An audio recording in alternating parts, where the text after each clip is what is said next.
un hombre que fue abrazado por la Santísima Virgen María. Un hombre que ha fundado una obra que beneficia a todos ustedes. Un hombre llamado por Dios a renovar la faz de la tierra. Hoy conoceremos la maravillosa historia de nuestro fundador, Monseñor João Clá Díaz. Acompáñenos hasta el final.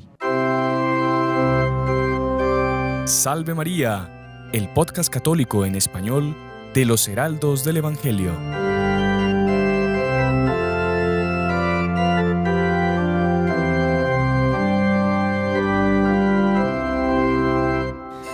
Muy estimados amigos que nos acompañan por nuestro canal de YouTube, por la radio y por las otras plataformas por las que sale nuestro programa. Bienvenidos una semana más a Salve María con los Heraldos del Evangelio, este podcast que hacemos con tanto cariño desde El Salvador para todos ustedes. Y el día de hoy tenemos un programa súper especial que estamos seguros que a ustedes les va a encantar y que nosotros estamos muy contentos de poder grabarlo, porque nos acercamos a un aniversario más de nuestro fundador, de Monseñor João Clá Díaz, y mucha gente pues siempre que ve lo que hacen los heraldos en todos los campos, los sacerdotes, los programas en YouTube, los diferentes canales que tenemos, el trabajo con los jóvenes, con los terciarios, todas las facetas del apostolado de los heraldos, mucha gente queda encantada, elogia, le gusta, otros evidentemente pues no tanto, pero la gran mayoría de personas que toma contacto con el apostolado de los heraldos pues queda encantada y se pregunta de dónde viene todo eso, de dónde viene esa maravilla de hábito, de dónde viene esa forma de celebrar la misa, esa forma de hablar, esa forma de ser de ustedes, de formar a los jóvenes, esa claridad en la doctrina. Y también es muy común ver en los comentarios que la gente dice, bueno, pero ¿por qué citan tanto a sus fundadores? Porque siempre que ustedes cuentan algo hablan de Dr. Plino, Doña Lucilia, de Monseñor Juan. Y yo creo que las dos cosas están directamente relacionadas. Y es que por los frutos se conoce el árbol, ¿no? Y la Iglesia Católica, que es ese árbol maravilloso, tiene una rama muy especial, que es la rama que Monseñor Juan ha puesto en la Iglesia Católica, ese carisma, ese llamado, ese hombre providencial que Dios suscitó para esta época histórica tan importante, en la que el mundo carece de tanto afecto, de tanta formación, de la verdad de la doctrina católica.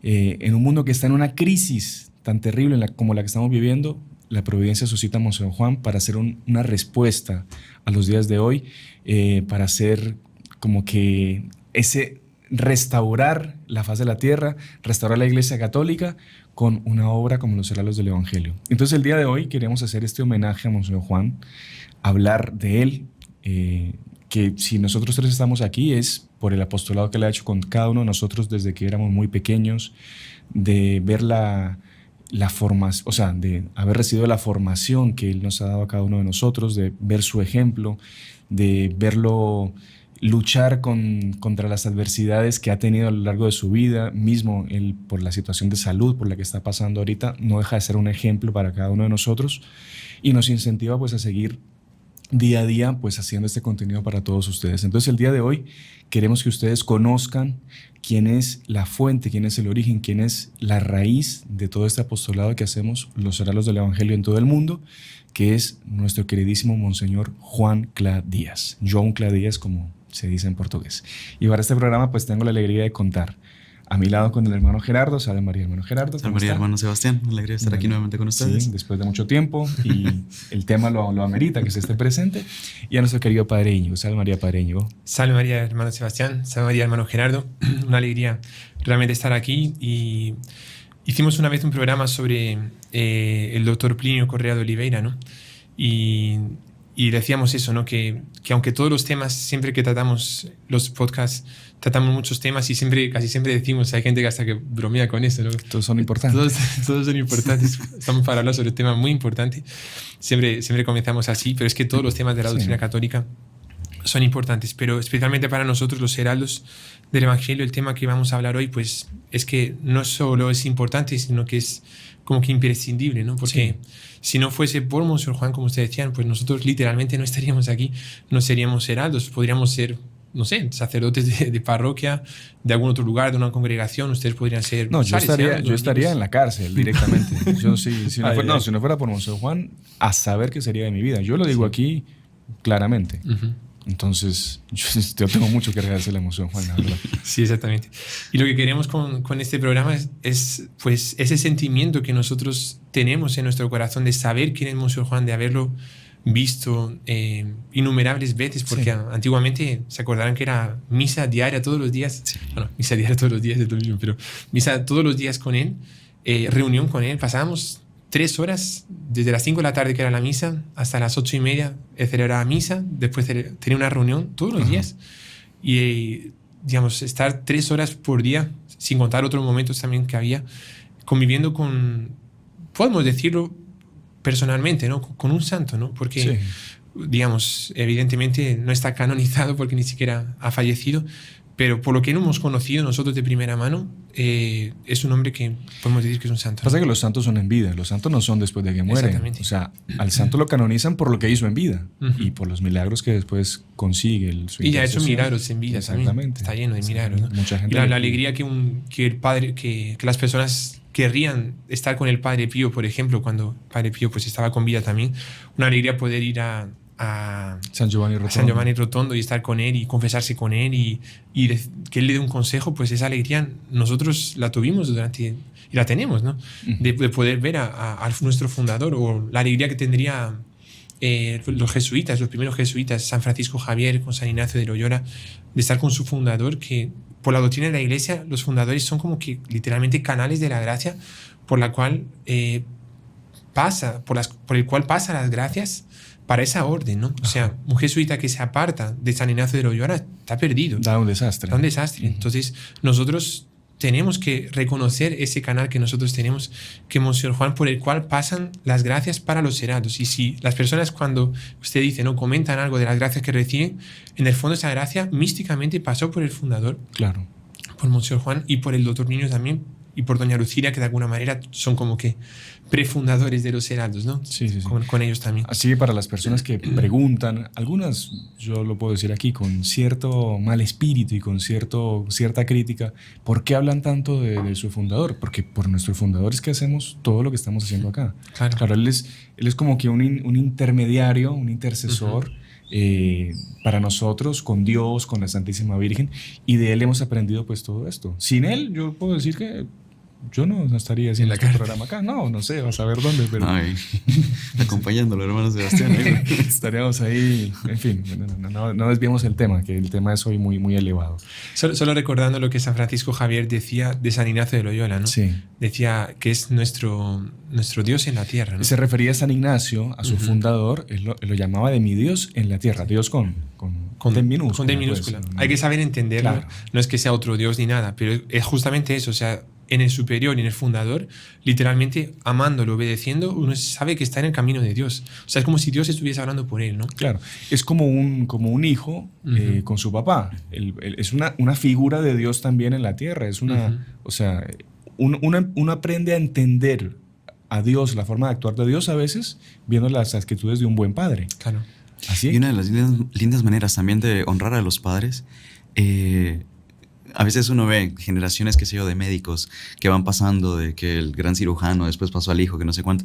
Uno ve una cierta semejanza entre el hijo y el padre, y uno ve que es bonito porque es una manera de honrar los sacrificios del padre, honrar el buen ejemplo, en fin, todo lo que nosotros conocemos que un padre hace por un hijo, el asemejarse justamente a él, ¿no? Entonces, también, dígase, con más razón aún, en familias espirituales, la necesidad de un verdadero religioso, si quiere de verdad honrar a su padre, es asemejarse a él.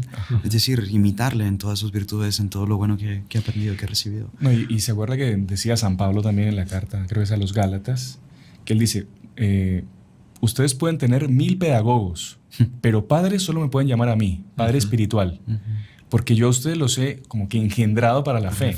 O sea, y diría algún protestante, no, pero ¿dónde queda aquello que dice que no puede llamar a nadie de padre? Pero es que es una forma de ser como un representante de Dios Padre para por ejemplo, para los Gálatas en ese caso. Y él decía, yo siento dolores de parto por vosotros. Imagínense. O sea, es impresionante, ¿no?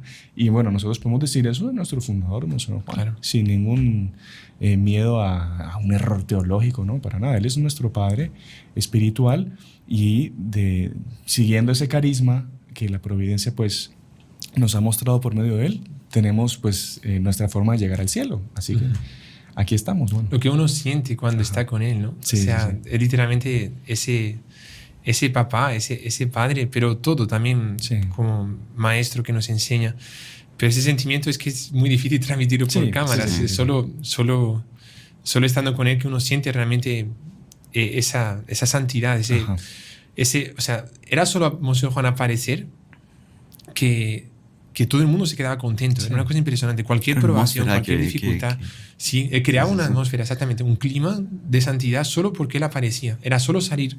Digamos, él estaba como que en un apartamento, digamos, en el cuarto piso, ¿no? de un edificio que tenemos allá en Brasil. El seminario. El seminario. Cuando él bajaba, claro, la gente iba como que a saludarlo y tal, y ahí se creaba un ambiente de alegría, de santidad. Estaba leyendo un libro de la familia que alcanzó a Cristo, y San Bernardo le dice a su hermana, que estaba casada, después ingresa en el convento, y le dice a San Bernardo, yo creo que usted va a llegar a ser santa. Y dice, ¿y por qué me dice eso? Y dice, porque usted no perdió su buen humor, su alegría. Primera señal de ser santo es tener alegría, ¿no? Claro. Y Monseñor Juan, cuando él baja, siempre crea una especie de alegría de querer la santidad, de querer amar a Dios. Y eso es lo que queremos transmitirle siempre a ustedes en los podcasts. La alegría de los hijos de Dios. Exactamente. De tener una conciencia tranquila y de estar por el camino de la santidad, ¿no? Sí. Eso es lo que tiene que dar alegría. Por más que estemos pasando por las mayores pruebas que... Como él exactamente. Pero bueno, padre, una introducción. Pero bueno, interesante. Yo creo que para que la gente conozca bien cómo fue que Monseñor Juan llegó a conseguir lo que él consiguió, porque bien decía doctor Plinio, usted nunca va a perder una batalla en su vida. Batalla espiritual contra sus enemigos, porque él tuvo muchos enemigos, muchas dificultades a lo largo de la vida. Nosotros tenemos que entender cómo fue la unión mística que él tuvo con Nuestra Señora. Y cómo ya, podríamos decir que antes de su nacimiento, ya la providencia estaba preparando a este niño para hacer esa respuesta para la sociedad en el siglo XXI, para la iglesia en el siglo XXI. Y él desde pequeñito fue ya beneficiado con un montón de gracias místicas, ¿no? Un montón ya de vida contemplativa, podemos decirlo así, que fue predisponiendo, fue preparando su alma para tener ese relacionamiento con Nuestra Señora tan cercano, ¿no? Que desembocará en aquella gracia espectacular que el Padre Íñigo nos va a contar al final del programa, que fue sentirse abrazado por la propia Santísima Virgen. ¿Ustedes ya se imaginaron que ustedes están un día en una iglesia arrodillados rezando y ustedes sienten que la Santísima Virgen los abraza? O sea, es algo espectacular, indescriptible, y es una gracia que Monseñor Juan, él decía, deseaba para toda la humanidad. Hacía parte de toda esa renovación de la faz de la tierra, que la gente se sintiese abrazada por Nuestra Señora. Pero bueno, vamos a remontarnos a la infancia de Monseñor Juan. Cómo fue que él comenzó a tener esa vida, primero que todo mística, pero también esa vida de lucha, porque recordemos que no hay santidad sin lucha. Esa visión de que los santos desde un principio estuvieron en una especie de burbuja, de frasquito, que pasaron incólumes la vida sin ningún sufrimiento, eso es mentira. Los santos desde pequeños, especialmente porque el demonio ve la misión que ellos tienen y el bien que pueden hacer, el demonio busca todos los medios y todas las formas de acabar con esas personas o desviarlas de ese camino. Y Monseñor Juan, bueno, él nace en el año 1939, él nace en San Pablo, Brasil, hijo de inmigrantes, de madre italiana, padre español. Y Monseñor Juan desde muy pequeño, él cuenta, ¿no?, de que él tuvo una vida pues de cierta soledad, porque es hijo único, sus primos muy mayores que él, y él tiene dificultades para comenzar a hablar. Él dice que él comienza a decir sus primeras palabras a los 3 años de edad. Normalmente un niño empieza a hablar al año y medio, algunos incluso antes. Pero el hecho de él no poder hablar, a él lo hace una persona muy contemplativa. Él decía, yo no hablaba, pero yo observaba todo y lo entendía todo. Escuchaba todo lo que los otros decían, yo analizaba todo. Y de hecho uno ve fotos de él así de chiquitito, sí, y uno ve una mirada realmente analítica, sí, o sea, no perdía nada. Esos niños que usted ve está pescando todo. Curioso es que Monseñor Juan desde pequeñito fue muy tímido, ¿no? Sí. Y en cierto momento el doctor Plinio, ya cuando lo va a conocer, le dice eso, ¿no? Que en cierto, como que la providencia había permitido esa fase de timidez, pero que le llamaba a perder la timidez y a hablar para grandes públicos, ¿no? Exactamente. Y Monseñor Juan siguió la gracia y sintió que tenía que perder la timidez y comenzó a hablar para multitudes. Es un gran orador, ¿no? Sí. Pero curioso que su infancia era muy tímido, ¿no? Sí, No súper hablaba. tímido. Lo contrario del doctor Plinio, que cuando él comenzó a hablar con 6 meses, ¿no? Sí. Hablar de Conversar, fluido, sí, conversar, sí. con 6 meses de edad, o sea, nada, ni siquiera sí, un año. A los 2 o 3 meses ya comenzó a soltar sonidos y a los 6 meses ya hablaba fluentemente. Sí. Imagínense. Y bueno, como decíamos, esto a Monseñor Juan lo hace una persona muy contemplativa y él, hay un hecho muy interesante, muy bonito, que él cuenta que él en las noches se encantaba viendo las estrellas. Él desde pequeño tuvo problemas de insomnio también, no conseguía dormir. Y el hermano Gerardo dice... Eso para el niño es un tormento, ¿no? Uno siendo, o sea, ya para un adulto es pesado, pero para un niño uno siente las noches eternas. Pero sí, bonito esto que cuenta el hermano Sebastián, que Monseñor relata que él en las noches, como pasaba horas despierto, él se quedaba viendo las estrellas. Y claro, como eran largos ratos que él pasaba despierto, conseguía ver el movimiento de las estrellas súper, súper lento, pero que le llamaba muchísimo la atención y le encantaba ver ese movimiento, y pensaba, ¿cómo es que las estrellas se mueven? ¿Cómo es que es ese desplazamiento? Y él se ponía a pensar, ¿y dónde estará el cielo? Porque él veía las estrellas del cielo, digamos, de nuestro cielo, digamos, el que nosotros podemos ver. Y él decía, ¿dónde estará el cielo de los ángeles? ¿Dónde estará el cielo de los santos? ¿Y será que está atrás de las estrellas? El chiquitito, ¿no? ¿En qué punto, en qué lugar estará la puerta de entrada al cielo?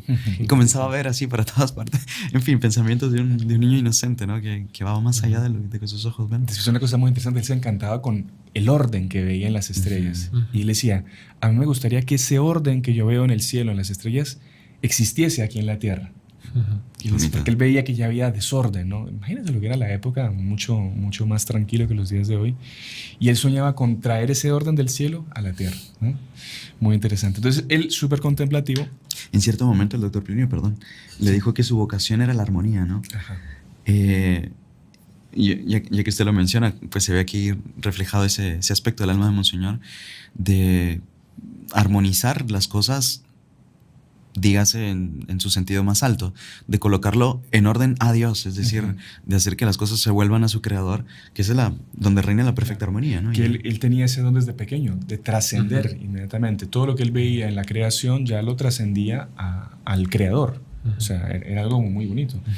Es interesante que, hablando de la armonía, digamos, Monseñor Juan después va a desarrollar sus dones musicales, que es probablemente la armonía, pero tiene tanto sentido de la armonía que una mínima desafinación no es que no le gustase o lo corrigiese, es que Monseñor Juan como que se le veía agredido, por así decirlo. Sí. Porque él tiene tanta armonía de Dios colocada en su corazón, de cómo Dios debe ser amado, cómo la Virgen debe ser amada, cómo debemos luchar por la iglesia, en fin, toda la armonía que Dios colocó en el bien, él la tiene en su corazón, ¿no?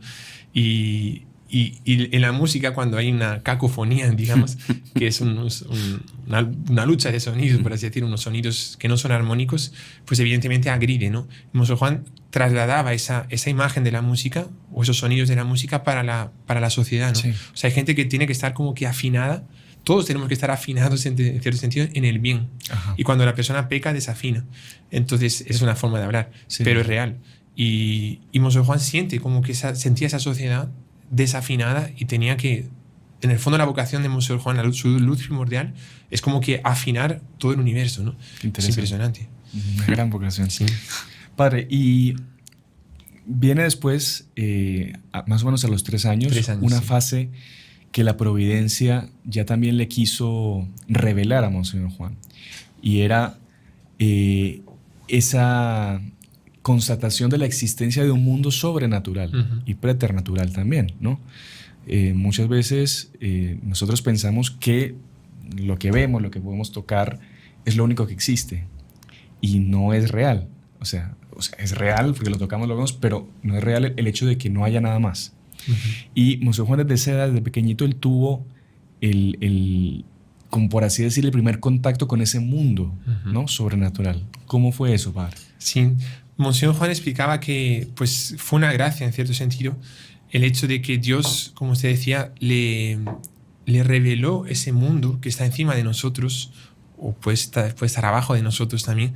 Pero ya desde pequeñito, a los 3 años, él como que se le abrió una puerta, digamos, del espíritu para entender que existía eso. De manera que cuando le hablaban de las clases de catecismo sobre Dios, sobre la Virgen, en fin, sobre el purgatorio, lo que sea, él lo entendía súper fácil, porque él había vivido ya esa experiencia de lo que no vemos, pero existe. Y en concreto fue con Almas del Purgatorio, ¿no?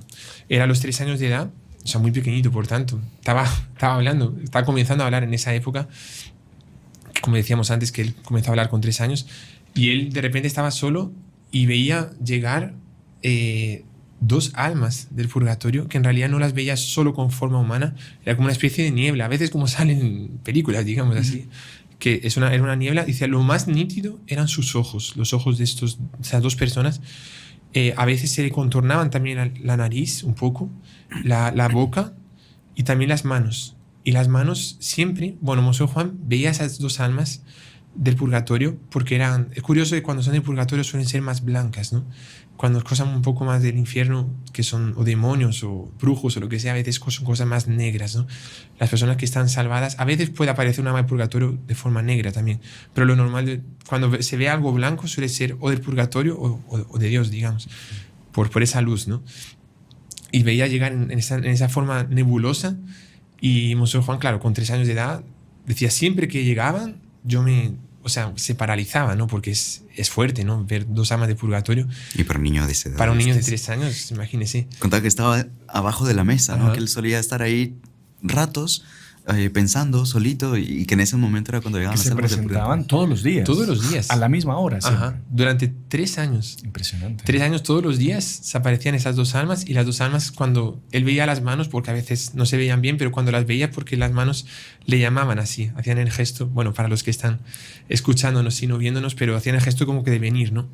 Y él como que hacía, no quiero ir. Pero él sentía una especie de fuerza que él tenía que resistir para ir para allá. Ajá. Y las almas como que se iban yendo cada vez más, se iban distanciando y salían por una ventana y se iban. Y solo volvían al día siguiente.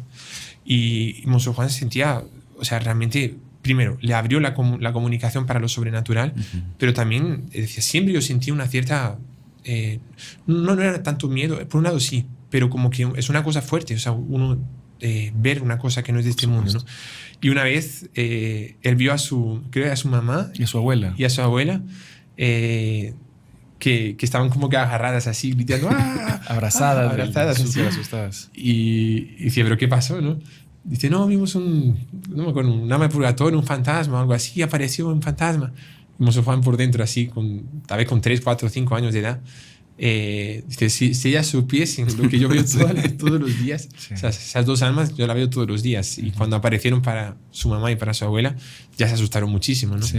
Pero Monseñor Juan se acostumbró a ese mundo sobrenatural, y eso le facilitó después tener unos dones muy sobrenaturales, porque él no dudaba, no podía dudar de la existencia de Dios, porque había visto, ya se había constatado. Incluso él llega, cuando narraba el hecho, él llegó incluso a dibujar en una ocasión cómo veía las almas del purgatorio, ¿no? Con los ojos así bien claros, y hay un dibujito que él hizo en una ocasión. Y sabe, padre, muy interesante eso de la apertura que él tuvo a esa vida sobrenatural, que él, durante toda su vida, él siempre que daba algún consejo, siempre que en fin, que uno le preguntaba. Nosotros nos pasó en varias ocasiones, saliendo de retiros, por ejemplo, un retiro clásico ignaciano que hacíamos, teníamos la gracia de llamar a Monseñor Juan a Brasil para pedirle un consejo. Y me acuerdo, por lo general, él decía, recuerden que todo lo que ustedes no ven es mucho más real que lo que ustedes ven. O sea, siempre concientizándonos de la existencia de ese mundo sobrenatural, de la existencia de los ángeles, la lucha contra los demonios, las cosas de Dios, Nuestra Señora. Y él siempre quedó muy marcado por eso desde pequeño, y siempre lo quiso también enseñar a sus hijos, ¿no? La importancia de tener conciencia de esa vida sobrenatural. Eso fue súper interesante eso. Padre, bueno, después tenemos lo que fue el primer encuentro de Monseñor Juan con el Santísimo Sacramento. Su madre nunca le había hablado, pues, de lo que era el Santísimo, le había dado una explicación sobre la presencia real de Jesús en el Santísimo Sacramento. Él no había pasado todavía por el catecismo, Y creo que eso fue más o menos a los 5 años de edad. Sí, 5 años. Que una vez él salió con su madre y van a la capilla de Nuestra Señora de los Dolores, cerca de la casa donde ellos vivían, ahí en el barrio de Ipiranga. Y Monseñor Juan cuenta que él entra a la iglesia y que había un ambiente súper sobrenatural, ¿no? Y había el humo del incienso. Él cuenta que estaban las señoras con esos lindos velos que usaban antes las mujeres en la iglesia y que estaban cantando el Tantumergo. Tantumergo, sacrame. Y bueno, era como que antes de la bendición del Santísimo Sacramento. Y a las tantas, él nota que todo mundo, estando de rodillas, él también estaba de rodillas, todo el mundo como que inclina la cabeza para algo que iba a pasar súper importante, que era la bendición con el Santísimo. Y él dice, bueno, si todo el mundo está inclinando la cabeza es porque algo va a pasar, pero yo quiero ver qué es lo que va a pasar. Yo no voy a inclinar la cabeza. Yo quiero mirar qué es eso tan impresionante que va a pasar. Y ahí, bueno, él se queda mirando así al sacerdote que levanta la custodia y empieza a dar la bendición con el Santísimo Sacramento. Y él dice que cuando vio la hostia, cuando vio la actitud de la gente, cuando vio el ambiente que se formaba, él dijo, aquí está Dios. Aquí está Dios presente. Entonces él tuvo una explicitación de la presencia de Dios en la Eucaristía sin que nadie le explicase, solo por ver todo el ceremonial y todo el ambiente que se había creado.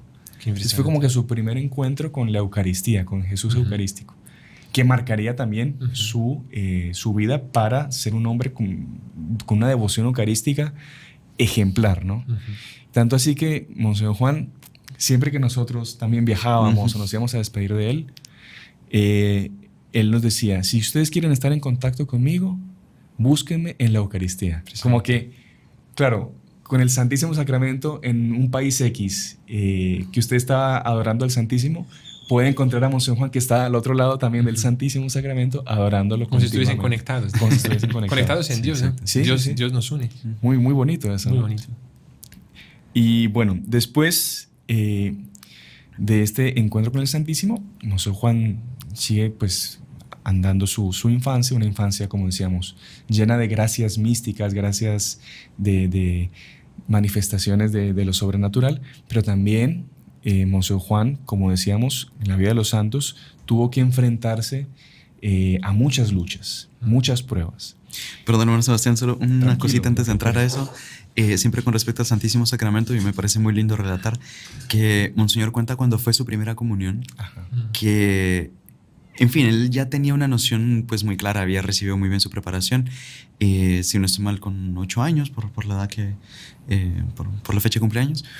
Recibió antes su confirmación en enero, el 26 de enero, y después recibió la primera comunión un 31 de octubre. Y en esa época había ayuno eucarístico desde la medianoche. Cuenta él que en la mañana, cuando se estaba listando, que sabe de eso, que pues eso no se arregla obviamente, tenía un cuidado sumo para que no entrara ni una gotita de agua en los labios, para no romper este hielo, porque ni agua se permitía en la época. Y él cuenta que vistiendo el traje de la primera comunión, sobre todo cuando le colocaron la cintita blanca con los bordes dorados, dice, uy, de verdad que hoy va a pasar algo muy importante, ¿no? Y en el momento en que recibió a nuestro Señor sacramentado por primera vez, él cuenta que sintió una alegría inmensa en el alma. O sea, él explicitó en ese momento, aquí está Dios, estoy ya con el Creador, con nuestro Señor. Y él pasó con esa alegría, con esa atmósfera, con esa presencia, digamos, sintiendo esa comunicación con nuestro Señor a lo largo del día, al punto que después él no hizo ningún juego con ninguno de sus amigos o lo que sea, por ese respeto a nuestro Señor. Para no perder esa sensación, ese ambiente. Exactamente. Incluso él decía, seguramente no lo habían instruido bien claramente respecto del tiempo, digamos, de la permanencia real de nuestro Señor. Porque él decía, nuestro Señor está conmigo todavía. Y que le dolió un montón al final del día tener que quitarse el traje de la primera comunión, ¿sabe? Porque ese encanto por el Santísimo que Monseñor tuvo desde niño y que luego tuvo también a lo largo de su vida y que fue después de las cosas que más incentivó en la fundación pues, de los Heraldos y tal, que nosotros hasta hoy en día conocemos y que hemos recibido también de él. Pero bueno, excelente, de parte de preparación aporte, para muy, muy bueno. Que eso fue lo que le dio fortaleza justamente, esa vida eucarística para las luchas que él iba a tener que enfrentar. Y bueno, y una de sus grandes luchas, como decíamos, él en la soledad en la que vivía, fue primero que todo pues con su familia, con algunos primos mayores que cuando todavía estaba en el colegio, algunos primos vinieron de otro estado a vivir en la casa de él, que eran primos que ya venían para hacer la universidad, y eran primos que venían completamente ya ateos, ya habían perdido la fe en cualquier cosa, y ellos veían a Monseñor Juan y veían en él a un joven, a un muchacho inocente. Y eso a ellos les daba rabia. Ellos querían acabar con esa inocencia de Monseñor Juan, y querían acabar con la fe de Monseñor Juan. Ellos, mucho más grandes que Monseñor, lo veían y le empezaban a atacar a la iglesia con argumentos que Monseñor, claro, por su edad, por su corta edad, no tenía cómo defenderse.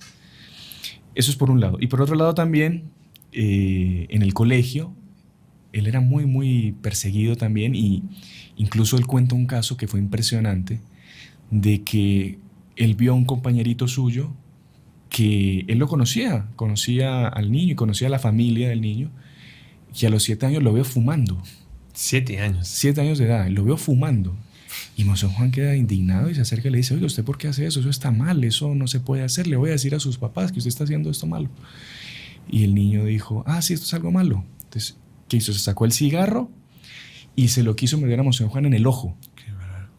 Para dejarlo ciego. Uh-huh.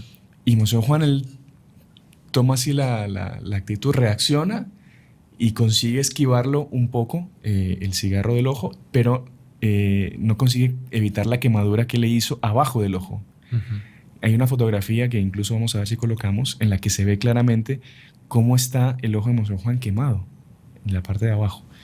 Y era una tras otra, y como decíamos al inicio, era el demonio como loco desesperado, viendo el gran llamado que tenía este niño, este joven, queriendo ya ponerle trabas a lo largo de su vida. Y como decíamos, esa fue la lucha en el colegio, pero la lucha más fuerte se puede decir que fue contra los primos, ¿no? Como decíamos, queriendo quitarle su fe y su inocencia. Sí, y de hecho ahí, en fin, Monseñor, él contaba lo que usted bien mencionaba, que él no tenía los argumentos para luchar contra lo que ellos decían. De las cosas que más atacaban, era especialmente el que nadie hiciese las cosas por desinterés, sino que todo el mundo era interesado. Entonces, si era su amigo, era porque tenía algún interés de sacarle un provecho. Por egoísmo, en fin, ¿no? Por puro egoísmo, que no existía una verdadera amistad. Exactamente, o sea, la rectitud en el fondo, o sea, que todo estaba manchado por el interés. Y luego atacaban muchísimo la existencia del infierno. Afirmaban, y, en fin, con argumentos que habían escuchado de otras personas mayores, ateos o lo que sea, que el infierno no existía. Y eso ponía a Monseñor, pero indignado, porque él sabía que la doctrina católica era la verdadera. Él sabía, pero en fin, no encontraba los medios para convencerlo.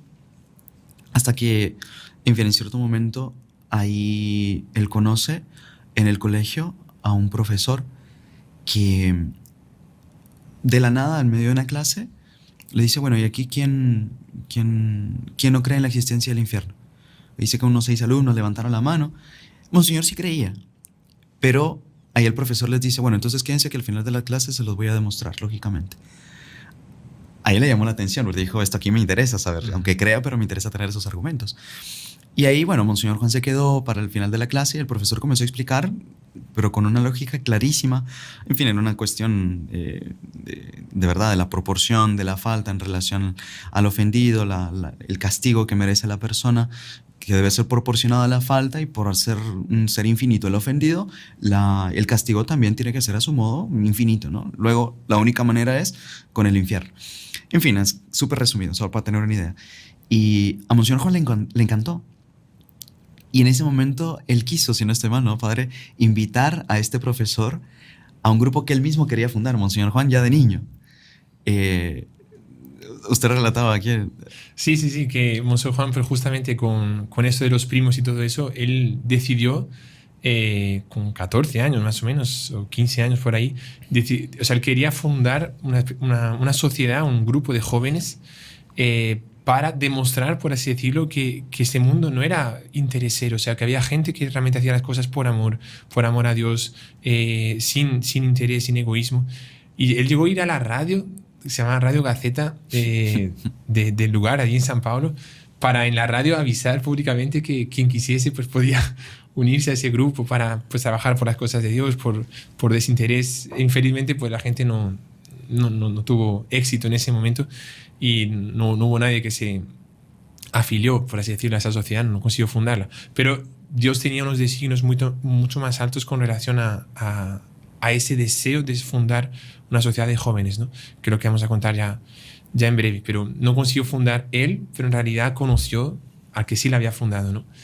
Que era, bueno, lo vamos a contar. Lo vamos a contar después de la pausa, porque ya se nos ha pasado un poquito el tiempo. Pero ya volvemos para seguir con esta maravillosa historia de Monseñor Juan. Salve María. Comienza bien la mañana con los heraldos del Evangelio de El Salvador. Los lunes a las 7 de la mañana, los podcasts Salve María. Y los jueves a las 7 de la mañana, la charla de formación con los heraldos. Recuerda, comienza bien tu día con los heraldos del Evangelio. Salve María. Continuamos con la segunda parte de nuestro programa Salve María con los heraldos del Evangelio. Hoy hablando sobre nuestro padre, Monseñor Juan Cla Díaz. Y nos habíamos quedado en aquel grupo que él quería fundar de jóvenes desinteresados y que hacían las cosas por amor a Dios. El encuentro con este profesor y como este profesor pues les había dado a estos jóvenes el argumento sobre la existencia del infierno, como Monseñor Juan lo había invitado a este profesor para ser parte de esa asociación, de ese grupo que él quería fundar. Y el profesor, creo que, no sé si lo contaron eso, lo invita a ir a su casa para hablar del tema de la fundación que Monseñor Juan quería hacer. Pero cuando llega Monseñor Juan, el profesor empieza a hablar de otras cosas, empieza a contarles al respecto de todo el tema de Lutero, del protestantismo, historia de la iglesia, ¿no? Empieza a hablar de estos temas. Monseñor Juan queda también encantado viendo la solidez de la doctrina católica. Y este profesor a las tantas le dice que lo quiere invitar a Monseñor Juan a que vaya a la novena de Nuestra Señora del Carmen, porque ahí le quiere presentar a su maestro, por así decir, a su profesor también, el profesor del profesor. Y Monseñor Juan pues se acerca el día 7 de julio del año 1956, exactamente, 7 de julio de 1956, a la iglesia de Nuestra Señora del Carmen para asistir a la invitación de su profesor a la novena de Nuestra Señora del Carmen. ¿Y ahí qué fue lo que pasó, padre Íñigo? Ahí lo que pasó, digamos, dos precedentes. Primero, desde ese encuentro con el profesor hasta lo que iba a pasar, lo que pasó el 7 de julio de 1956, Monseñor Juan, claro, ya era, para nosotros podemos decirlo así, ya era un santo, ¿no? Desde pequeñito, pero no había sido formado tanto en eso, en la doctrina católica, o sea, en muchos aspectos de la doctrina católica, inclusive en la propia piedad eucarística, ¿no? Y cuando él conoce a este profesor y conoce un poco más de la doctrina católica, siente una gracia muy fuerte de servir al Señor, de entregarse a la misa, ¿no? Y sobre todo de comulgar todos los días. Y creo que es el 1 de mayo de 1956 que él hace un propósito con 15 años de edad de comulgar todos los días hasta el fin de su vida, ¿no? Y dice que lo cumplió, salvo alguna que otra vez que pues por enfermedad o por un viaje muy largo no pudo, pero él hace el propósito de comulgar todos los días y por la mañana la única misa que había en esa época eran matutinas, ¿no? Como estaba el ayuno de medianoche y tal, y él servía de acólito, acolitando al padre. El padre pues yo siempre lo tenía a su lado. Monseñor Juan hace el propósito de comulgar y asistir a misa todos los días solo por una explicación de la doctrina católica que este profesor le había dado, ¿no? Y bueno, ese es el primer precedente. O sea, ya Monseñor Juan va preparado para ese encuentro que va a suceder el 7 de julio con esa piedad eucarística diaria. Pero ya antes, 2 años antes, justamente por este problema de los primos, Monseñor Juan quería, además de solucionar el problema de la sociedad, por esa sociedad egoísta, pecadora, él por la noche, curioso que muchas cosas que suceden con Monseñor es por la noche, ¿no? Y él también estaba a los pies de la cama y se quedaba rezando. Él no sabía rezar el rosario exactamente por esa falta de instrucción, ¿no? Pero él rezaba Ave Marías, a veces eran 2 Ave Marías, 5, 10, 15, hasta 40 Ave Marías por noche, y él rezaba pidiendo para que se solucionase y poder encontrar a alguien a quien seguir y que ese señor pues como que fuese el líder de ese movimiento también que él quería pues establecer. Y en cierto momento él comienza a ver, por tantas Ave Marías que rezaba, él comienza a ver místicamente a un hombre, la silueta de un señor corpulento, fuerte, y no lo veía con los rasgos claros de su fisonomía, como si fuese un poco borroso, así, un poco nebuloso, pero veía bien el contorno y la silueta. Y él entendió desde el primer momento que ese señor un día que él conocería un día a ese señor, a ese hombre, y que él tenía que entregarse a ese hombre, ¿no? Y no sucedió solo una noche, eran todas las noches, él rezaba y todas las noches se aparecía esa silueta durante 2 años enteros. Y cuando llega el 7 de julio, que el hermano Sebastián estaba contando, en ese primer día de la novena, cuando ese profesor lo invita para una ceremonia, una adoración, un oficio que iba a haber por causa de la novena del Carmen en la iglesia de la Virgen del Carmen, en la Basílica del Carmen de San Pablo, él se sienta en uno de los bancos y en cierto momento escucha una música del coro alto que con violines y todo, que era Virgo Flos Carmeli, Virgen Flor del Carmelo, una música bien bonita.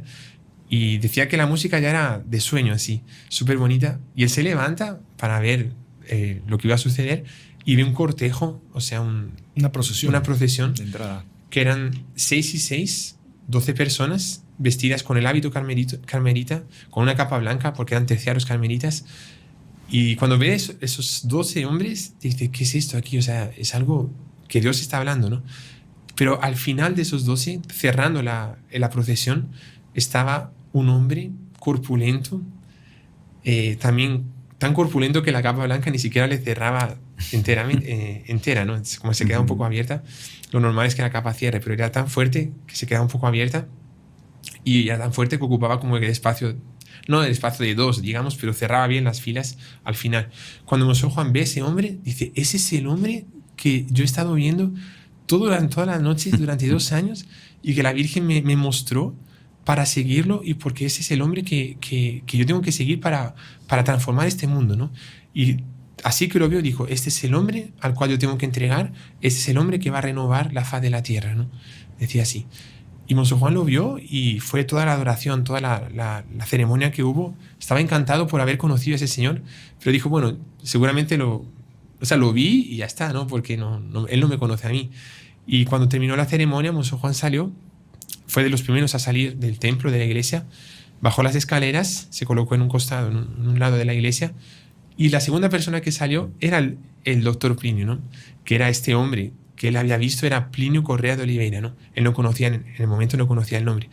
Y cuando él bajó, él dice, bueno, seguramente va a bajar las escaleras y se va a ir para otro lugar. Y nunca más lo voy a ver, tal vez, pero no sé, ¿qué hacer para ver a este hombre otra vez? Y cuando estaba bajando las escaleras, justo él fue en dirección a donde estaba Monseñor Juan, que tenía 15 años, era Juan, pequeño Juan. Y cuando estaba llegando, dice, bueno, seguramente lo voy a poder ver más de cerca ahora, pero va a salir y se va, ¿no? Y cuando estaba llegando, ve que va a su dirección. Y el doctor Plinio, que en principio no lo conocía, pero cuando llega dice, salve María, o sea, bueno, no sé, buenos días.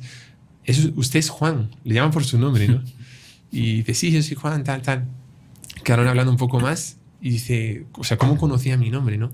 Tal vez el profesor se lo había dicho, no sé. O tal vez fue una gracia mística que el propio doctor Plinio recibió para saber que él era como que el sucesor, ¿no? El discípulo perfecto que iría a seguir a Plinio Correa de Oliveira, ¿no? Pero ese fue el primer encuentro. Monseñor Juan dijo, fue una de las mayores gracias de mi vida porque me confirmó en la vocación que yo tenía, ¿no? Que era seguirlo a él, a ese representante de Dios, a esa a un profeta, mayor profeta del siglo XX que hubo, fue Plinio Correa de Oliveira. Y Monseñor Juan dijo en ese momento, yo voy a seguir a este hombre hasta el final de mi vida, ¿no? Hasta la eternidad. Interesante. Y ahí Monseñor empieza a participar, a frecuentar el grupo que tenía doctor Plinio, que en la época se llamaba el grupo de Plinio, no había fundado. Después ya viene la fundación de la gloriosa Tradición, Familia y Propiedad, que fue el grupo que el doctor Plinio fundó y al que Monseñor Juan perteneció también como secretario particular del doctor Plinio, ¿no? Pero bueno, después de que ya Monseñor Juan estaba participando de toda la formación, del el convivio con doctor Plinio, con su grupo, viene una prueba también más para Monseñor Juan, que es el llamado para el servicio militar.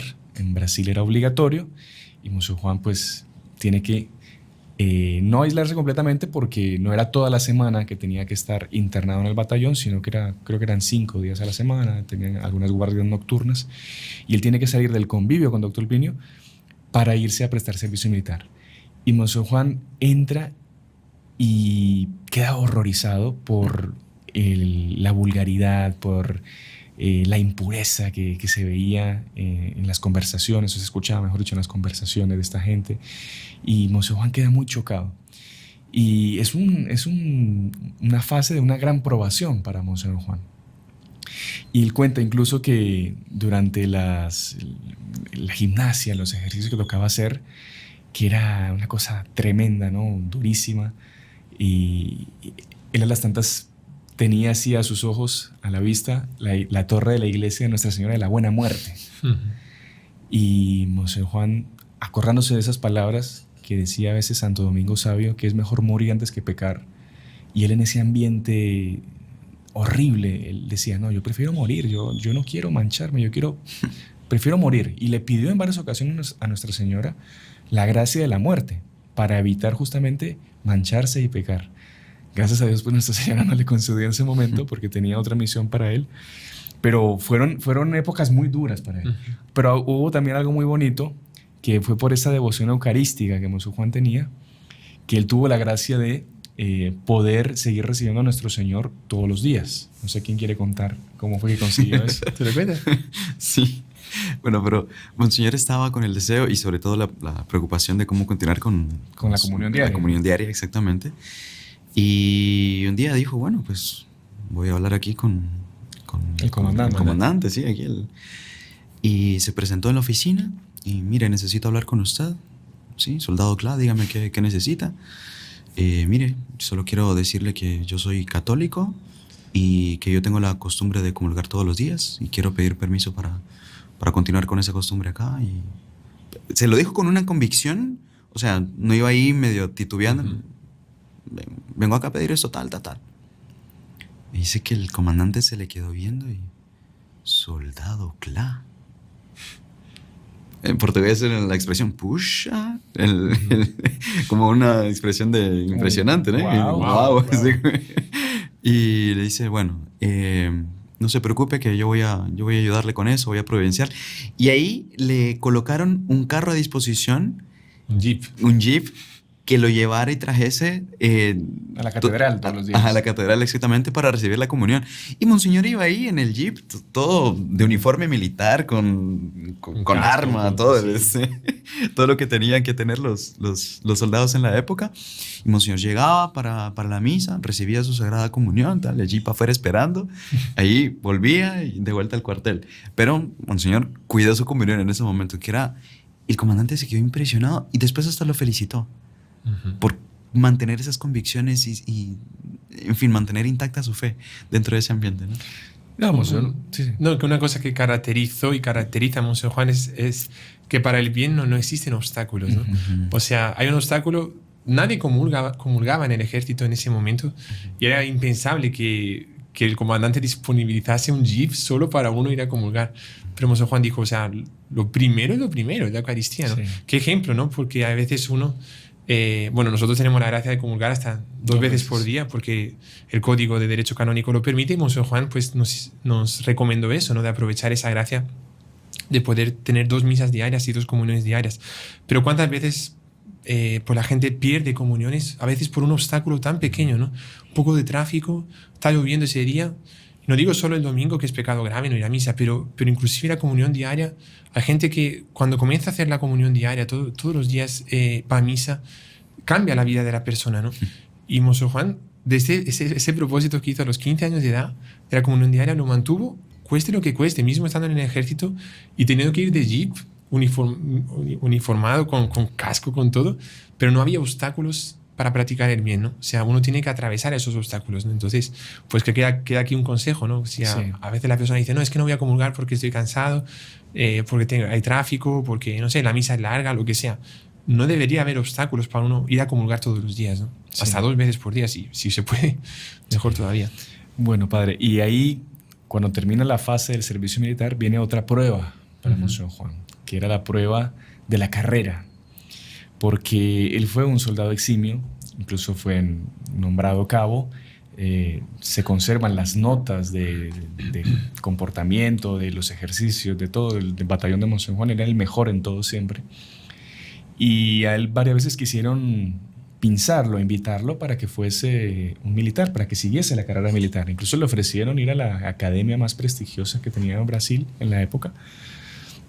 Y para Monseñor Juan fue una prueba, una tentación, él decía, porque le encantaba la vida militar, y él incluso decía, yo estando en el ejército puedo tener en mis manos un montón de jóvenes también que yo puedo guiar hacia la obra del doctor Plinio. Entonces para él se planteó incluso de la posibilidad de ser militar para ser apostolado.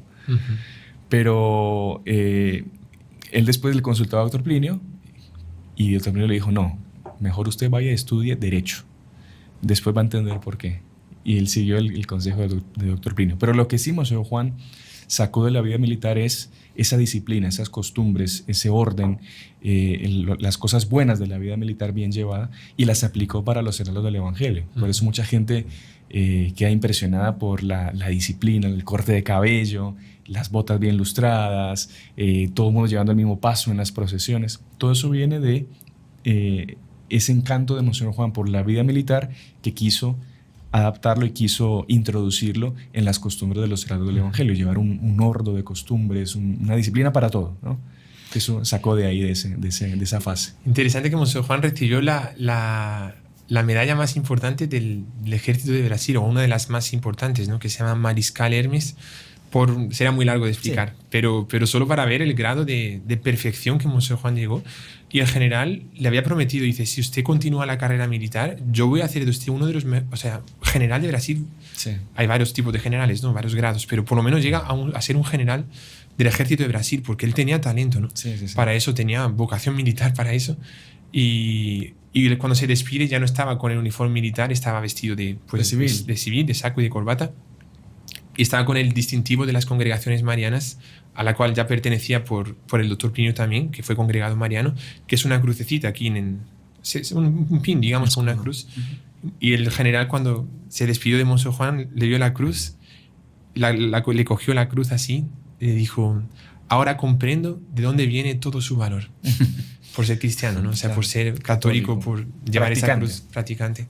Y él decía, en los ejercicios militares, en el comienzo veía como que una cruz, una prueba, un sufrimiento, ¿no? Hasta pedir la muerte inclusive. Pero él decía, después transformé los ejercicios y el sacrificio en oración. Y yo todo lo que hacía se lo ofrecía a Dios como si fuese una oración, ¿no?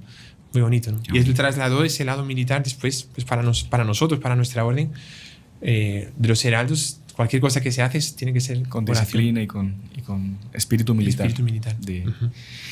Padre, estamos en una disyuntiva, en un problema, que es que el tiempo no perdona.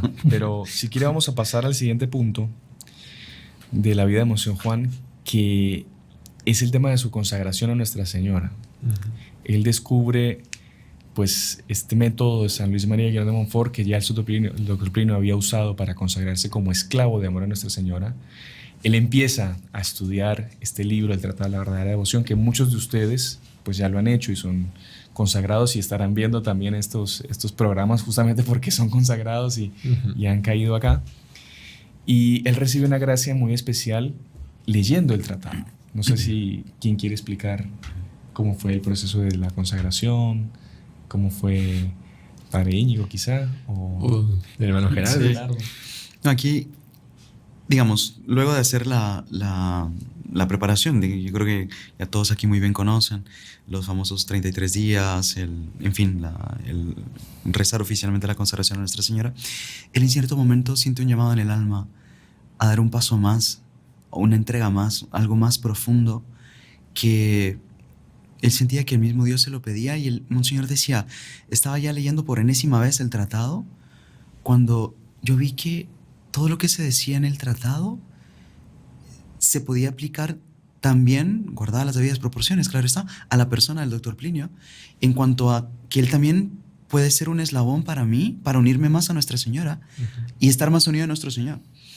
Y ahí él se dio cuenta que de verdad, entregándose más, y aquí se entiende todo lo que el hermano Sebastián explicó al inicio, cuanto un hijo espiritual unido más a su fundador, a su superior, a su fundador en este caso, tiene una unión mucho más perfecta con Nuestra Señora, una unión más perfecta con Dios. Monseñor decidió hacer un pedido formal al doctor Plinio de hacer esta consagración a Nuestra Señora por manos de él, del doctor Plinio. Y escribió una carta haciéndole el pedido. Monseñor Juan se la entregó personalmente al doctor Plinio. Él le preguntó en el momento de recibirla si quería que la leyese en ese momento. Ahí Monseñor Juan le dijo que podía ser en otro que él considerara oportuno. Ahí entonces el doctor Plinio guardó la carta. Después de un tiempito la leyó. Y por medio de otro de sus hijos espirituales, le comunicó a Monseñor que había quedado había visto que había un toque de la gracia muy especial en ese pedido que le había hecho, y que él quería luego consultar con canonistas y tal cómo hacer bien esta entrega que Monseñor Juan quería hacer, y así se hizo posteriormente.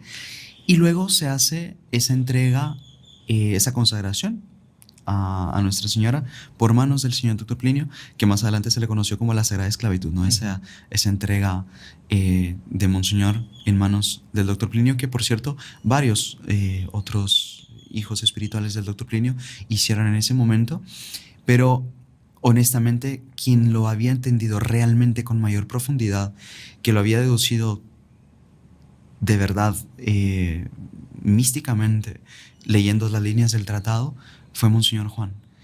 Y después él mismo, aquí tal vez nos saltamos varios años, pero le pidió al doctor Plinio también si fuese posible que más adelante le autorizara que se hicieran más ceremonias de estas para tener este vínculo, esta unión estrecha con él en manos por medio de Nuestra Señora, lo que hemos mencionado anteriormente, a lo que el doctor Plinio asintió y dijo que era de sus mayores deseos el tener siempre esa unión íntima con él, íntima con el Inmaculado Corazón de María, que sería en el fondo la mejor manera de tener esa unión con Dios nuestro Señor, ¿no? Entonces ahí se dio esa entrega, entonces esa consagración, ese vínculo de la Sagrada Esclavitud, que más adelante otros hijos espirituales también adquirirían, ¿no? Uh-huh.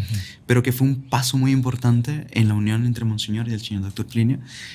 Pasó a formar un vínculo muy especial, relacionamiento padre-hijo, maestro-discípulo, por qué no decirlo, señor-esclavo, que sería incluso un modelo, y que me atrevo a decir que no se ha visto un relacionamiento así de un fundador con sus hijos espirituales como el que ha tenido Monseñor con el señor doctor Plinio. Y pues bueno, que por ahí tenemos que caminar también nosotros. Ajá.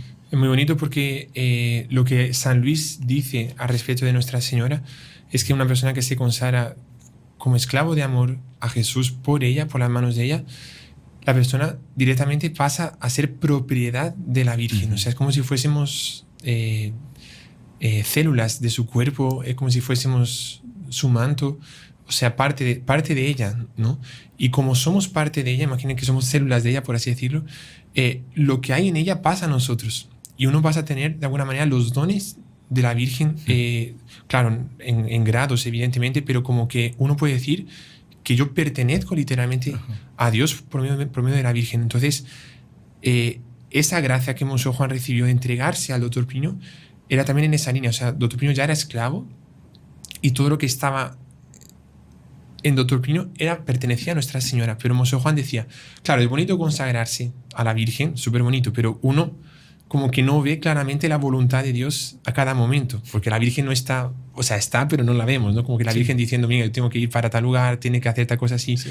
Entonces, la obediencia a la Virgen no queda tan fácil porque uno no la ve. Pero Monseñor Juan dijo, yo veo en doctor Plinio un enviado de Dios, un enviado de la Virgen, un profeta de Dios y de la Virgen para este siglo, para este mundo. Y la voz de él es como si fuese la voz de la Virgen, ¿no? El castigo de Fátima, por ejemplo, que se avisó cuántas veces. El doctor Plinio ya había visto eso antes de conocer Fátima, ¿no? En el mismo año, con 10 años, ya entendió lo que la Virgen dijo en Fátima sin saber lo que la Virgen había dicho porque no lo conocía. Entonces Monseñor Juan decía, lo que dice este hombre, Plinio Correa de Oliveira, es en el fondo lo que la Virgen quiere para el momento. Entonces, si yo me consagro como esclavo a él también, o sea, a Jesús, por medio de María, por medio del doctor Plinio, yo voy a pertenecer a él y yo voy a estar haciendo todo el tiempo la voluntad de él, que en el fondo es la voluntad de la Virgen, que en el fondo es la voluntad de Dios nuestro Señor. No, perdón, padre, y todo esto que estamos diciendo acá, claro, en la época quizá algunos no lo podían entender, otros ahora tampoco, pero esto fue presentado a los mejores canonistas que había en la época en Roma, en España, Y todos lo vieron con la mayor naturalidad y dieron su aprobación de que era algo completamente teológico y que no estaba fuera de la doctrina católica y que era una cosa rara. No, incluso... El mismo apóstol San Pablo lo dice, sed esclavos unos de otros por amor. Ajá, exactamente. Y Santa Catalina de Siena, por ejemplo, ella tenía hijos espirituales sacerdotes que, en fin, como que tenían un vínculo así de unión muy, muy madre a hijos espirituales. Y es una unión muy grande que lo que tiene como fin último, evidentemente, el servicio a Dios, pero como que por intermediarios que nos ayudan a llegar más fácil. O sea, es bien bonito, bien teológico. Son facilidad para subir en esa escalera. Exactamente. ¿no? O sea, son más gradas, más escalones rumbo al cielo. ¿no? Así es. Bueno, padre, se nos va el tiempo. Yo no sé qué hacemos. Sí, nos quedan 2 puntos. Genazzano, Nuestra Señora del Buen Consejo de Genazzano, todas las gracias que Monseñor Juan recibió y que son muchas, que eso daría para un programa entero, pero quizá contar una o 2 a lo mucho fundamentales de cómo Nuestra Señora se quiso manifestar a Monseñor Juan a través de la Madre del Buen Consejo en Genazzano y cómo ella fue guiando su proceder y el grupo, por así decirlo, por medio de inspiraciones a Monseñor Juan, certezas que le iba dando en sus visitas a Genazzano. No sé si alguien quiere contar alguna más especial, quizá cuando la vio. Si quieres, yo. Sí. Entonces, digamos, la devoción a la Madre del Buen Consejo sería muy largo de contar y realmente precisa por lo menos un podcast entero para hablar sobre eso, sobre las gracias recibidas con la Madre del Buen Consejo de Genazzano, ¿no? Pero comenzó cuando el Dr. Pino estaba en un hospital por una operación que tuvo de diabetes, que los dedos del pie pues los perdió, y ahí recibieron, o sea, voy a resumir mucho, pero le trajeron un cuadro, una réplica del cuadro de la Madre del Buen Consejo, y cuando el Dr. Pino la vio, hubo una especie como de transfiguración del cuadro, que él veía, como que él veía a la Virgen hablándole, ¿no? Fueron 20 minutos en el cuarto del hospital que él como que sentía que la Virgen le prometía que él cumpliría su vocación, su misión, que no moriría en ese momento, que él iría a cumplir sí o sí su vocación. Y a partir de ese momento, como que la Madre del Buen Consejo se vuelve patrona, por así decirlo, guía de él, el Dr. Plinio, y en consecuencia de Monseñor Juan también, porque Monseñor Juan estaba en ese momento viendo la escena, y también pues de todos los heraldos, ¿no?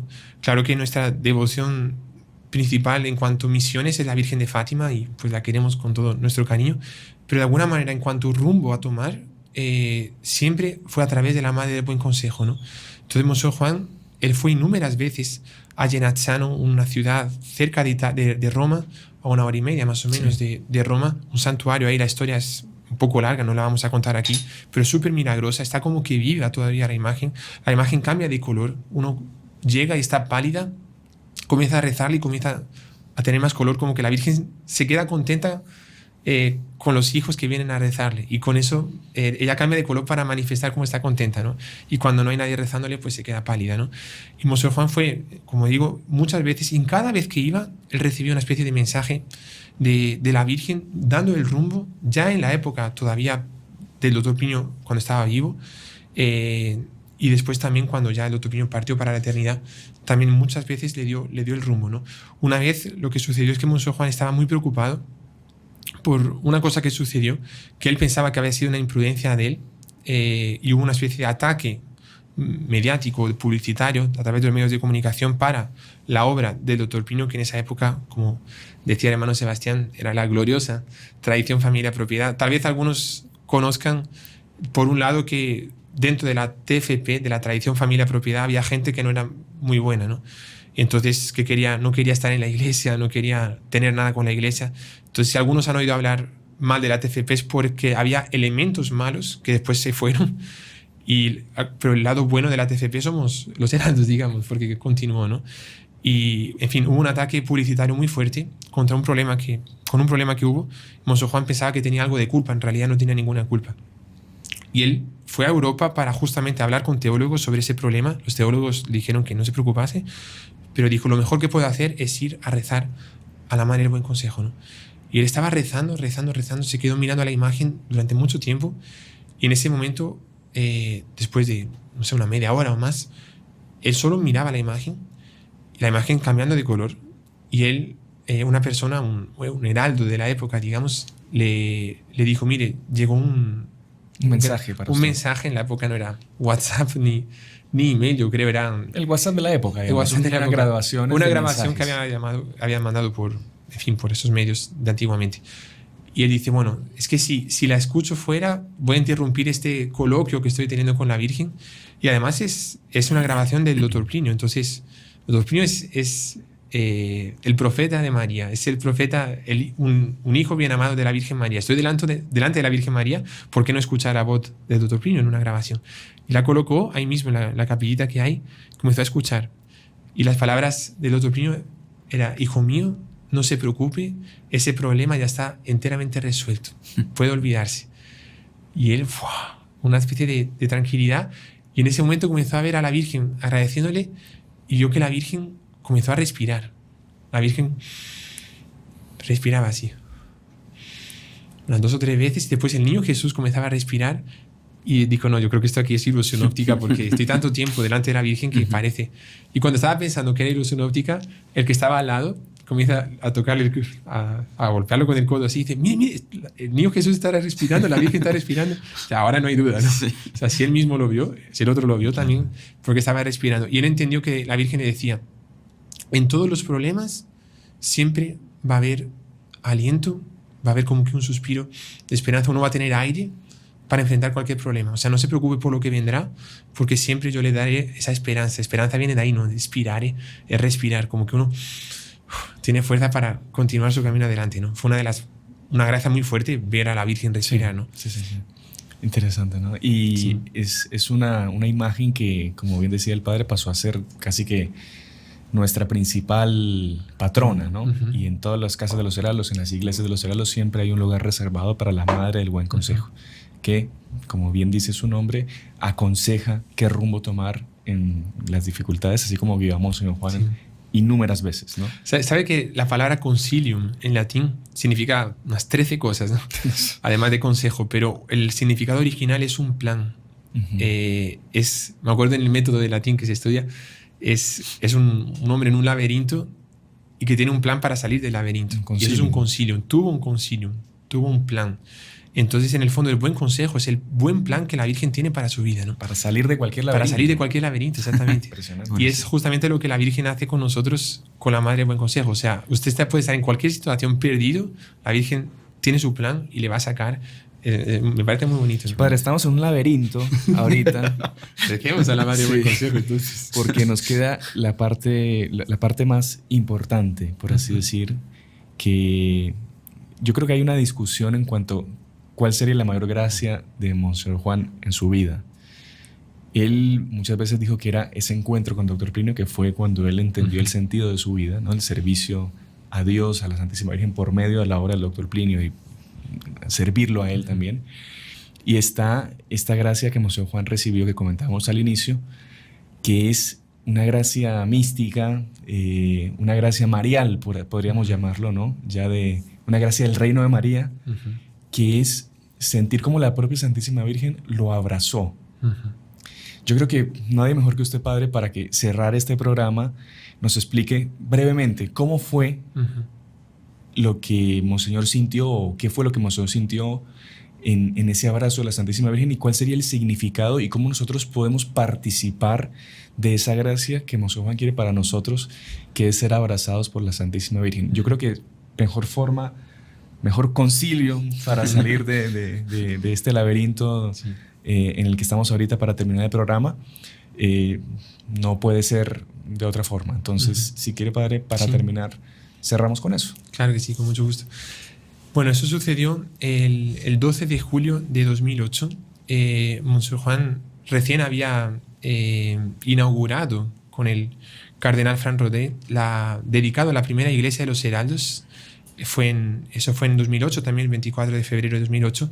Y en esa iglesia, pues claro, era un lugar que no había antes, un lugar tan grande para tener las misas. Siempre eran pues, en un refectorio, en un comedor, en un auditorio. No teníamos iglesia, ¿no?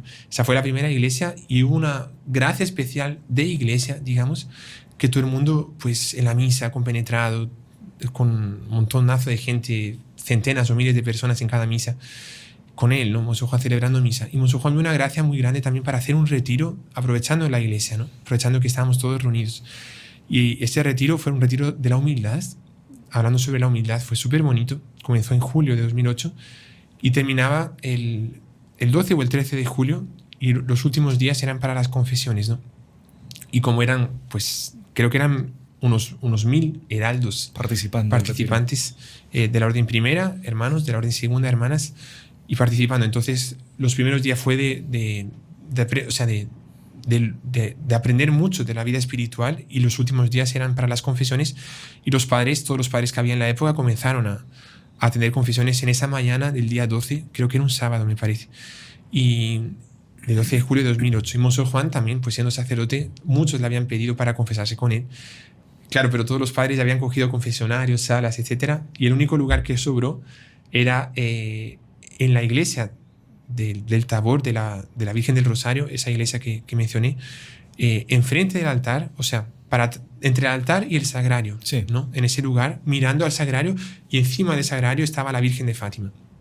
Y él comenzó a atender confesiones ahí, fueron llegando varios penitentes, y en cierto momento, cuando un penitente se arrodilló, comenzó su confesión, y Monseñor Juan comenzó a mirar a la Virgen, y miren cómo los santos penetran en su conciencia, ¿no? Y como que se acusan de faltas que uno ni vería. Pero Monseñor Juan comenzó a pedirle perdón a la Virgen, porque en el retiro le había faltado hablar más sobre la Virgen. Se centró mucho sobre la humildad. Yo estaba en ese retiro. Monseñor Juan habló muchísimo de la Virgen, pero él quería más. Él decía, tendría que haber hablado más, y comenzó a pedirle perdón a la Virgen. Bonito que estaba el penitente pidiendo perdón y Monseñor Juan pidiendo perdón a la Virgen, ¿no? Y en ese momento, él dice, ahí místicamente fue la mayor gracia de la vida, por lo menos sobre todo con relación a la Virgen. En ese momento yo perdí la noción del tiempo, o sea, no sabía dónde estaba. Entró, es un éxtasis, yo creo. Y él sintió que la Virgen de Fátima como que no dejaba de ser una imagen y se volvía a la propia imagen, se volvía a la propia Virgen, perdón, y la Virgen iba hasta él.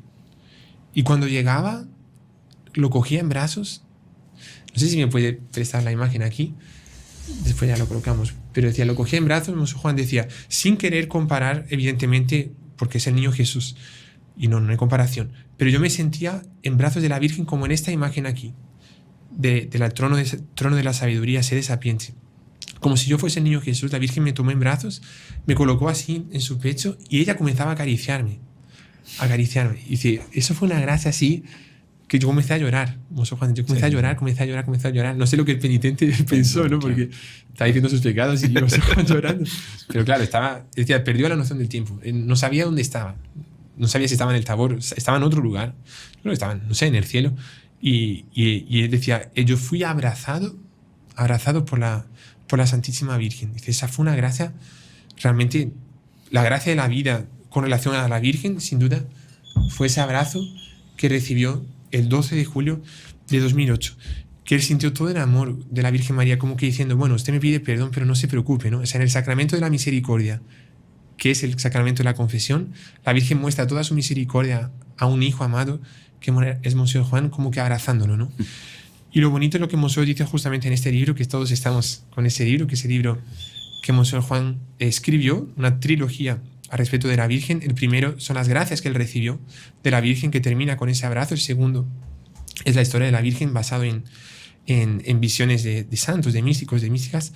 Y el tercero es la Virgen en toda la historia, ¿no? Este aquí es el primero porque era el tema de hoy. Y Monseñor Juan dice al final, en la conclusión de este libro, que dice, esa gracia que yo sentí de ser abrazado por la Virgen fue una especie de comienzo para mí del reino de María. Ese reino que la Virgen profetizó en Fátima, de que después que viniese ese castigo, si la gente no se convirtiese, en el cual varias naciones serían aniquiladas, como la Virgen dijo en Fátima, después vendrá, por fin, mi inmaculado corazón triunfará, dice ella, ¿no? Que es lo que San Luis y otros santos dicen que será el reino de María, en el cual, dice San Luis, la gente será tan santo y tan santa que ellos respirarán María. Es como si la Virgen estuviese tan cerca el tiempo entero, que uno tan cerca nunca peca, nunca quiere ofenderla, y respira el perfume de Nuestra Señora. Dice San Luis que los santos de esa época serán comparados, o sea, serán es como si fuesen robles, árboles gigantes, súper grandes comparado a la grama, al césped, al pasto de los santos del pasado. Imagínese usted comparar Santa Teresa de Ávila, San Ignacio de Loyola, San Bernardo de Claraval, en fin, mismo los apóstoles, eran santos extraordinarios, pero serán tan llenos de ese perfume, de esa gracia de Nuestra Señora, que la santidad será como robles comparado a grama, ¿no? Y decía, yo sentí algo como una especie de puerta que se abre, en el cual sentí algo del reino de María. Y dice también en el libro, lo que yo quiero para la humanidad es que cada uno, y siento que es así, Monseñor Juan dice, cada uno que va a pasar para el reino de María también será abrazado místicamente por Nuestra Señora. Uno sentirá lo que yo sentí, decía Monseñor, ser literalmente abrazado por la Virgen, y ahí será sobre todo pues la apertura, ¿no? del reino de María, será ese abrazo que todo el mundo recibirá de la Virgen. Es realmente como la bienvenida al reino de María. Ajá, como que uno entra y la Virgen ya abraza, bienvenido. Abrazando. Sí, fenomenal, padre. Bueno, yo creo que ha entrado pues una gracia en el programa, lo hemos sentido rapidísimo nosotros, y siempre hablar pues de un padre a quien uno quiere mucho, un padre que él tanto le ha dado a uno en su vida espiritual, pues emociona y podría pasar uno horas hablando de Monseñor Juan y todo el bien que nos ha hecho y toda su vida.